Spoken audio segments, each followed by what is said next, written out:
প্রিয় শিক্ষার্থী বন্ধুরা, আসসালামু আলাইকুম। সবাইকে rotary school and college online ক্লাসের পক্ষ থেকে শুভেচ্ছা স্বাগতম। আমি আবুল কালাম আজাদ, সহকারী শিক্ষক গণিত, রোটারি স্কুল অ্যান্ড কলেজ।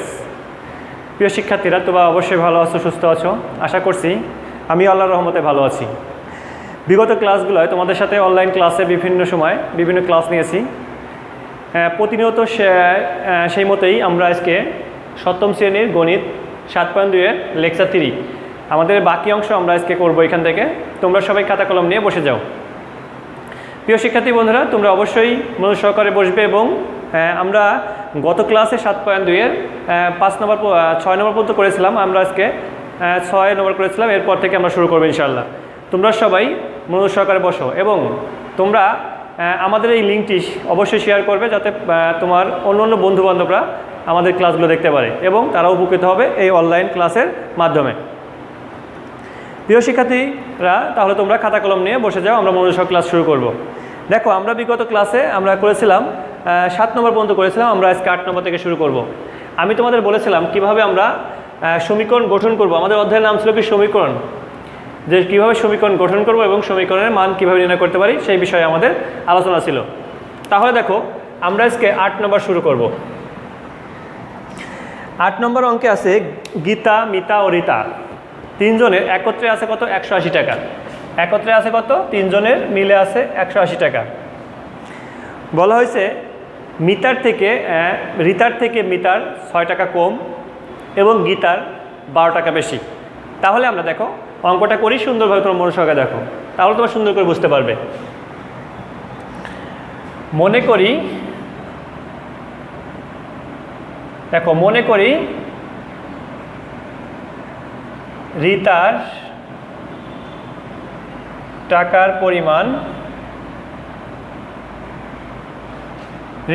পরিমাণ x টাকা। তাহলে দেখো, আমরা যদি রীতারটা ধরে নিতে পারি তাহলে বাকিটা আমাদের কিন্তু এরপরে গীতা আছে, তারপরে তোমার মিতা আছে। তাহলে গীতার হচ্ছে কয় টাকা কম রীতার থেকে? তাহলে গীতার আছে, গীতার টাকার পরিমাণ মানে গীতার আছে কত টাকা? তাহলে x - 6 টাকা। দেখো, একটু মনোযোগ সহকারে দেখো, তাহলে অনেক সুন্দরভাবে বুঝতে পারবে। এবং এরপরে আছে কি মিতা। বলছে মিতার রীতা থেকে, মানে রীতার যে টাকা আছে সেই রীতার টাকা থেকে গীতার 6 টাকা কম আছে এবং মিতার 12 টাকা বেশি আছে। তাহলে দেখো, মিতার আছে x + 12 মানে 12 টাকা। দেখো, তাহলে আমরা প্রথমে পেলাম রীতার টাকা, তারপরে গীতার টাকা, তারপর হচ্ছে মিতার টাকা। তিনজনের টাকার পরিমাণ কত? একত্রে 180 টাকা। তাহলে একত্রে যদি তিনজনের 180 টাকা হয়, তাহলে দেখো তিনজনের হচ্ছে একত্রে 180 টাকা। তাহলে আমাদের বের করতে হবে, আমরা x বের করছি, x - 6 বের করছি, x + 12 বের করছি। তাহলে দেখো, আমরা কিন্তু যদি x এর মান বের করতে পারি, x এর মান বের করতে পারলে পরে আমরা x এর মান এখানে বসালে রীতার টাকা পাবো, এইখানে বসালে গীতার টাকা পাবো, এইখানে বসালে মিতার টাকা পাবো। দেখো আমরা সুন্দর করে কীভাবে বের করি, খেয়াল করো সবাই মনোযোগ সহকারে। সবাই খাতা তুলে নাও। এরপরে দেখো, প্রশ্ন মতে দেখো, প্রশ্ন মতে x + x - 6 x + 12 = 180 টাকা। খেয়াল করো, আমাদের বলেছে তিনজনের যোগফল কত? 180 টাকা। তাহলে মিতা যোগ গীতা যোগ মিতা মানে রীতা, গীতা, মিতা তিনজনের একত্রে কত টাকা? 180 টাকা। এখান থেকে আমরা একটা সমাধান বের করবো। সমাধান বের করলে আমাদের x এর একটা মান আসবে, সেই মানটা অনুযায়ী আমরা প্রত্যেকের টাকা পরিমাণ করতে পারবো। দেখো, বা x সবগুলো যোগ আছে, তাহলে কত হবে? 3x। 12 থেকে 6 বাদ দিলে কত হয়? +6, কারণ বড় সংখ্যা বড়, 180। বা 3x = 6টা প্লাস আছে, ওই পাশে গেলে কী হবে? মাইনাস হয়ে যাবে। তাহলে দেখো, বা 3x = বিয়োগ করলে কত হয়? 174। বা আমাদের উদ্দেশ্য হচ্ছে x এর মান নির্ণয় করা, তাহলে আমরা এখান থেকে x এর মান নির্ণয় করব।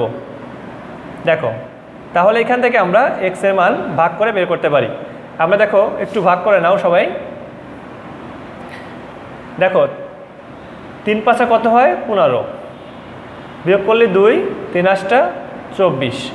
তাহলে আমরা অ্যান্সারটা পেয়ে গেলাম কত, বা x সমান সমান 58। তাহলে 58 টাকা পাওয়া মানে কি, 58 মানে কি, x মানে কি, x মানে হচ্ছে রিতা। আর যখনই আমরা x এর মান 58 পেয়ে গেছি, তার মানে লিখতে পারি রিতার টাকার পরিমাণ কত, 58 টাকা। তারপরে মিতার টাকা পরিমাণ, গীতার টাকার পরিমাণ, প্রত্যেকের টাকায় আমরা এখন নির্ণয় করতে পারবো। সবাই দেখো, তাহলে সুতরাং রিতার টাকার পরিমাণ 58 মানে 58 টাকা। তারপর হচ্ছে গীতার টাকার পরিমাণ, গীতার টাকার পরিমাণ 58 বিয়োগ 6 সমান সমান 52 টাকা। মানে ওই যে আমরা লিখেছিলাম যে গীতার টাকার পরিমাণ কত ছিল, x মাইনাস 6, তাহলে x এর মান কত 58, এখান থেকে আমরা 6 বাদলে 52 অ্যান্সার। এরপরে দেখো আরেকজনের আছে কত, এরপরে আছে দেখো মিতার, মিতার টাকার পরিমাণ 58 প্লাস 12 সমান সমান 70 টাকা। তার মানে কি দেখো, আমরা কিন্তু এখান থেকে প্রত্যেকটার মান পেয়ে গেলাম, গীতা, গীতা এবং মিতার প্রত্যেকের কি টাকার পরিমাণটা পেয়ে গেলাম। তাহলে এটাই আমাদের অ্যান্সার। অ্যান্সারটা তুমি লিখবা, তুমি সুন্দর করে অ্যান্সারটা লিখে দেবা, কারণ অ্যান্সারটা লিখলেও আমাদের কিন্তু অনেক সময় মার্ক কিন্তু কম বেশি আসে। দেখো সুতরাং অ্যান্সারটা কি হবে যে 58 টাকা, 52 টাকা ও 70 টাকা, এটা হচ্ছে আমাদের অ্যান্সারটা। তাহলে দেখো কত সহজেই কিন্তু আমরা অঙ্কের অ্যান্সার বের করতে পারি। কথা হচ্ছে যে তোমাকে অঙ্কের আগে বুঝতে হবে অ্যান্সারটা মানে প্রশ্নটা কি, সেই অনুযায়ী তোমাকে অ্যান্সারটা করতে হবে। তাহলে আমরা যদি অ্যান্সারটা মানে অ্যান্সার করার আগে যদি প্রশ্নটা ভালো করে বুঝতে পারি, তাহলে কিন্তু আমাদের অ্যান্সারটা করা সহজ হবে। তো ঠিক আছে প্রিয় শিক্ষার্থী বন্ধুরা, তাহলে অবশ্যই তোমরা খাতায় তুলে নাও এবং মনোযোগ সহকারে দেখো। পরবর্তী অঙ্কে আমরা চলে যাবো এখন।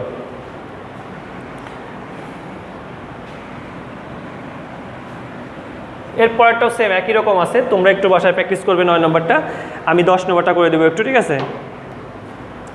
দেখো আমাদের 9 নম্বরটাও সেম একই রকম, যে এখানে আমাদের খাতা কলমের দাম দেওয়া আছে, সেই অনুযায়ী আমাদের অ্যান্সারটা বের করতে হবে। এটা তোমরা বাসায় করবে অবশ্যই 9 নম্বরটা, আমরা 10 নম্বরটা করবো। দেখো 10 নম্বর অঙ্কে কি বলছে, একজন ফল বিক্রেতা মোট ফলের আপেল আছে কত 1/2 অংশ, কমলা লেবু আছে কত 1/3 অংশ, আম আছে কত 40টি। তাহলে দেখো এখানে কিন্তু ফল বিক্রেতার মোট ফলের পরিমাণ বলে দেয় যে মোট ফলের মধ্যে এত অংশ কি আছে, এই ফলগুলো আছে। তাহলে এখান থেকে আমাদের নির্ণয় করতে হবে মোট ফল সংখ্যা কত। তোমাকে আগে প্রশ্নটা বুঝতে হবে, প্রশ্ন বুঝতে পারলে তুমি অ্যান্সার করতে পারবে। যে মোট ফল যখন নেই, তখন আমরা মোট ফলকে যদি x ধরে নেই, তাহলে আমাদের অঙ্কটা সহজ হয়ে যাবে। এক্সের এত অংশ আছে আপেল, এত অংশ আছে কমলা লেবু, আর 40টে আমের পরিমাণ তো দেওয়াই আছে, তাহলে আমাদের অ্যান্সারটা বের হয়ে যাবে। দেখো আমরা করা শুরু করি, সবাই খুব মনোযোগ সহকারে দেখবে। দেখো মনে করি মোট ফল xt, তার মানে কি যদি আমি x এর মান বের করতে পারি তাহলে আমার অ্যান্সারটা বের হয়ে যাবে। তাহলে খেয়াল করো, তাহলে মোট ফল হচ্ছে কত xt। তাহলে এখানে আমাদের আপেল আছে, আচ্ছা আপেল আছে x এর, দেখো x এর এত অংশ, তাহলে x এর এত অংশ হলে দেখো x/2 অংশ হচ্ছে আমার কি আছে, আপেল আছে। তারপরে দেখো এখানে যদি আমরা আপেলটা বের করতে পারি, এতটি আপেল, এখানে আমরা অংশ থেকে যখন লিখবো তখন একবারে এখানে এত টি মানে একবারে লিখে দেবো, তাহলে সুবিধা হবে। এত টি কি আছে, আপেল আছে। তাহলে আপেলটা পেয়ে গেলাম। এখন হচ্ছে কমলা লেবু, আচ্ছা কমলা লেবু আছে x এর 1/3t। তাহলে দেখো যদি আমরা এটা বের করতে পারি তাহলে কিন্তু আমাদের অঙ্কটা সহজ হয়ে যাবে। এবং উদ্দীপকে আমাদের আমের সংখ্যা দেওয়া আছে, উদ্দীপকে আমাদের আমের সংখ্যা 40টা দেওয়া আছে। তাহলে আমরা এখান থেকে আপেল পেলাম, এখান থেকে কমলা লেবু পেলাম এবং 40টে আম আছে। মোট ফল যদি যোগ করি তাহলে আমাদের মোট ফলের সংখ্যা বের হয়ে যাবে। তাহলে দেখো পরবর্তী অংশ আমরা চলে যাব, তার আগে অবশ্যই তোমরা এগুলো খাতা তুলবে কিন্তু। দেখো এরপরে আমরা লিখব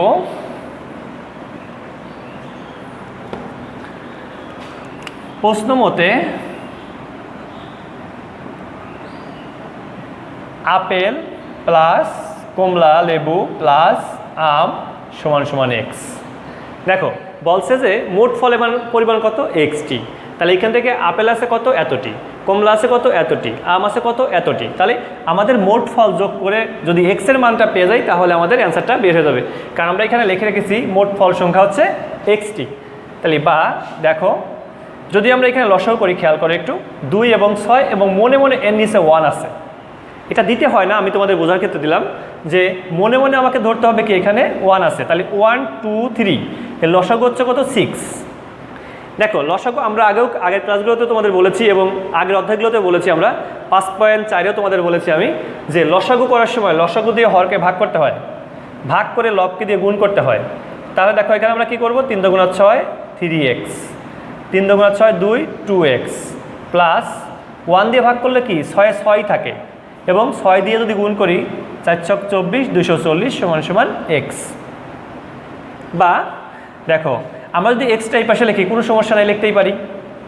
দেখো তাহলে আমরা একবারে যদি দেখো সরি একটু তোমাদের সহজ করে দেওয়া একটু, সেটা হচ্ছে দেখো যদি আমরা এখানে 3x এবং এটা যোগ করি 5x প্লাস 240 সমান সমান 6x, কারণ গুণ থাকলে আমাদের কী হয় ভাগ হয়।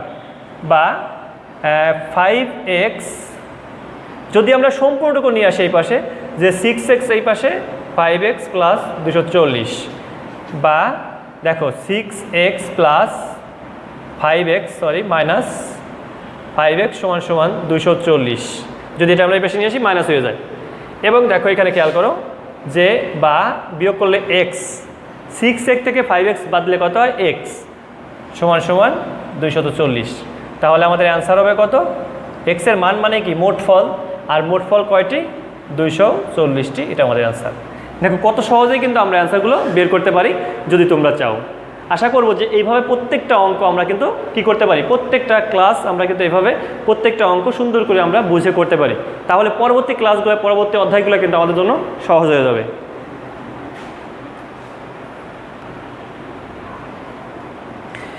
প্রিয় শিক্ষার্থী, তাও দেখো আমরা কিন্তু এখানে 10 নম্বরটা শেষ করলাম সুন্দর করে, তাহলে এখন দেখো আমরা 10-এর পরে শুরু করব 11। এইভাবে দেখো প্রত্যেকটা অঙ্কই একই রকম, আমরা বাকিগুলো আমি করে দেবো তোমাদের, তোমরা একটু মনোযোগ সহকারে দেখো। দেখো অঙ্কে আবারও বলছি তোমাদের যে অঙ্কে ভালো করতে হলে অবশ্যই তোমার বেশি বেশি প্র্যাকটিস করতে হবে। অঙ্কে যদি তুমি বেশি বেশি প্র্যাকটিস করতে পারো তাহলে তুমি ভালো করতে পারবে, না হলে কিন্তু ভালো করা সম্ভব না। অতএব অবশ্যই তোমাকে খেয়াল রাখতে হবে যে অঙ্কে ভালো করতে হলে তোমাকে বারবার প্র্যাকটিস করতে হবে, বারবার প্র্যাকটিস করতে হবে। অঙ্ক এমন একটা জিনিস, তুমি যত বেশি প্র্যাকটিস করবে তত ভালো পারবে। তাহলে দেখো আমরা পরবর্তী অঙ্ক শুরু করি। দেখো এর পরবর্তী অঙ্কটা আছে পিতা ও পুত্র নিয়ে। এই ধরনের অঙ্ক কিন্তু আমরা অনেক করেছি, ক্লাস 3 বলো, 4 বলো, 5 বলো, 6 বলো, 7-এ এসেও সেই একই ধরনের অঙ্ক আমাদের কিন্তু এখানে আছে। দেখো তাহলে এখানে কি যে পিতা পুত্রের অঙ্ক, পিতার বয়স পুত্রের বয়সের 6 গুণ, তাহলে পিতার বয়স পুত্রের বয়সের 6 গুণ হলে 5 বছর পরে পিতার বয়স, 5 বছর পরে পিতার বয়স, 5 বছর পরে পুত্রের বয়স যদি 40 বছর হয়, 45 বছর হয়, তাহলে পিতা পুত্রের বর্তমান বয়স কত। দেখো তাহলে আমরা করা শুরু করি। দেখো মনে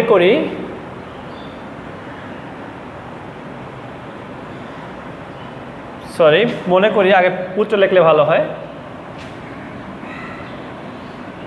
মনে করি পুত্রের বয়স x বছর, তাহলে দেখো পিতার বয়স 6x বছর। কেন? পুত্রের বয়স পিতার বয়স থেকে কয় গুণ? 6 গুণ। দেখো এরপর আছে সুতরাং 5 বছর পর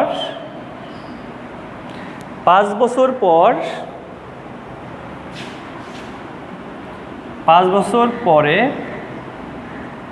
পুত্রের বয়স, তাহলে x + 5 বছর। খেয়াল করো, দেখো তাহলে কিন্তু আমরা 5 বছর পরে পুত্রের বয়স পেয়ে গেলাম। তাহলে এরপরে দেখো সুতরাং 5 বছর পর পিতার বয়স পিতার বয়স এক্স, দেখো 6x + 5 বছর। অনেক সহজ, তোমরা যদি একটু মনোযোগ দিয়ে দেখো তাহলে একবার একেবারে ইজিলি আমরা সহজে কিন্তু অ্যান্সারগুলো বের করতে পারবো। কত সহজ করে দেখো, তোমাদের কিন্তু ইনশাল্লাহ এখানে বোঝানোর চেষ্টা করব। দেখো তাহলে কিন্তু আমরা পিতার বয়স পুত্রের বয়স সম্পূর্ণ পেয়ে গেলাম। এখন দেখো আমাদের কিন্তু এটার কাজ পরে লাস্টে, কিন্তু এইখানে বলছে যে এই যে বয়সটা পেলাম এই বয়সের যোগফল হচ্ছে কত, 45 বছর। তাহলে এইখান থেকে আমাদের পিতা পুত্রের বর্তমান বয়স নির্ণয় করতে হবে। তাহলে দেখো আমরা লিখি, প্রশ্ন মতে x + 5 + 6x + 5 = 45। দেখো যে পিতা পুত্রের 5 দফায় যে বয়স হবে সেই বয়সের যোগফল কত, 45, বা 7x + 10 = 45। তাহলে এই পর্যন্ত আমরা আশা করি বুঝতে পারছি।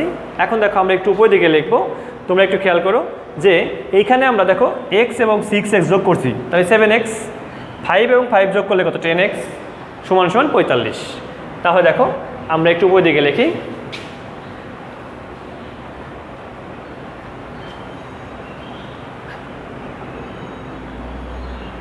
দেখো বা 7x = 45 - 10, কারণ এটা পেছনে নিয়ে গেলে কি বিয়োগ হয়ে যাবে, বা 7x = বিয়োগ করলে কত হয়, 35, বা দেখো এটা আমরা মুছে দিই, x = 35/7, বা x = দেখো 5 × 7 = 35, কাটাকাটি করলে 5। তাহলে দেখো এক্স আমরা কি ধরেছিলাম, ফার্স্টে খেয়াল করে একটু মনোযোগ দিয়ে খাতার দিকে দেখো, যে প্রথমে আমরা ধরেছিলাম যে পুত্রের বয়স এক্স বছর, তাহলে সুতরাং পুত্রের বর্তমান বয়স এক্স = 5 বছর, এটা ধরেছিলাম আমরা, খেয়াল করো। এরপর দেখো পিতার বর্তমান বয়স ধরেছিলাম 6x, তাহলে 6 × 5 = 30 বছর। তাহলে আমাদের অ্যান্সারটা কিন্তু হয়ে গেল। দেখো তাহলে আমাদের অ্যান্সার হচ্ছে কি, 5 বছর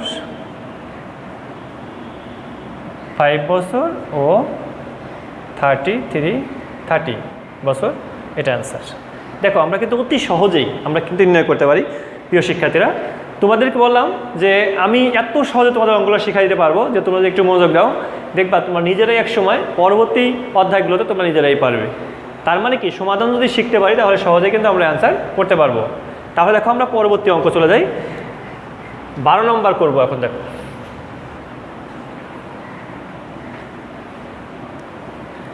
12 নম্বরে কি বলেছে আমাদের, দেখো 12 নম্বরে বলেছে যে লিজা ও শিখার বয়সের অনুপাত 2:3। 2:3 হলে তাদের বয়সের যোগফল 30। তাহলে প্রত্যেকের বয়স কত? দেখো এটা আরও সহজ, যে লিজা ও শিখার বয়সের অনুপাত = 2:3। সুতরাং যদি আমরা ধরে নেই লিজার বয়স 2x বছর, আচ্ছা শিখার বয়স 3x বছর। দেখো এখন দেখো আমাদের বলেছে যে দুজনের বয়সের যোগফল কত, 30। প্রশ্ন মতে 2x + 3x = 30, বা যোগ করলে কত, 5x = 30, বা যদি আমরা একবারে x এর মান বের করি তাহলে 30/5, 5 × 6 কত, 30, বা x = 6। আচ্ছা এখন দেখো আমরা x এর মান পাওয়া মানে কি, যদি আমরা এখানে বসে দিই লিজার বয়স পেয়ে যাব, যদি এখানে বসে দিই শিখার বয়স পেয়ে যাব, অতি সহজ। দেখো তাহলে লিজার বয়স = সমান সমান 2x সমান সমান 2 ইন্টু 6 সমান সমান 12 বছর। আচ্ছা, শিখার বয়স 3x সমান সমান 3 ইন্টু 6 সমান সমান 18 বছর। তার মানে দেখো কত সহজে কিন্তু আমরা অঙ্কগুলো শেষ করতে পারি। এই জন্যই বলেছি যে তোমরা যদি মনোযোগ দাও তাহলে দেখবা প্রত্যেকটা ক্লাসে আমি তোমাদের এমনভাবে শেখাই দিব, ইনশাআল্লাহ তোমরা পরবর্তী অঙ্কগুলো নিজেরাই পারবে। দেখো এই অধ্যায়ে 14, 15, 13, 14, 15 অঙ্ক রয়ে গেছে। আমি আরও একটা অঙ্ক করে দিব, তারপরে তোমাদের অধ্যায় শেষ হয়ে যাবে। দেখো আমরা কয়েকটা ক্লাসের মাধ্যমে তোমাদের একটা অধ্যায় সুন্দরভাবে, এখন এইখান থেকে যদি সৃজনশীল আসে তাহলে তোমরা নিজেরাই পারবে। তাহলে প্রিয় শিক্ষার্থীরা আমরা আরেকটা অঙ্ক করবো এই অধ্যায়ে। দেখো খেয়াল করো,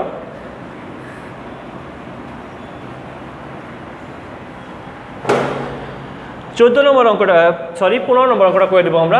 এটা একটু বেশি ইম্পর্টেন্ট আছে। দেখো যে দেওয়া আছে যে দৈর্ঘ্য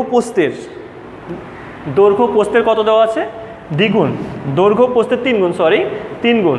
তাহলে মনে করি প্রস্থ সমান সমান x, তাহলে দৈর্ঘ্য সমান সমান 3x, 3 গুণ বলছে। তাহলে দেখো আমাদের বলেছে যে পরিসীমা, একটা বাগানে পরিসীমা দেওয়া আছে কত? 40। তাহলে দৈর্ঘ্য প্রস্থ কত নির্ণয় করো। তাহলে আমরা এক বাই লিখতে পারি, প্রশ্ন মতে পরিসীমার সূত্র তোমার জানা আছে অবশ্যই, আমি আগের ক্লাসে বলেছিলাম।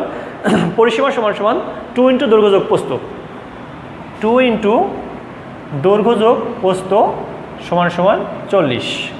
দেখো আমি এক বাই লিখে দিয়েছি, এটা এক বাই লিখলে হবে 2 ইন্টু দৈর্ঘ্য যোগ প্রস্থ সমান সমান 40।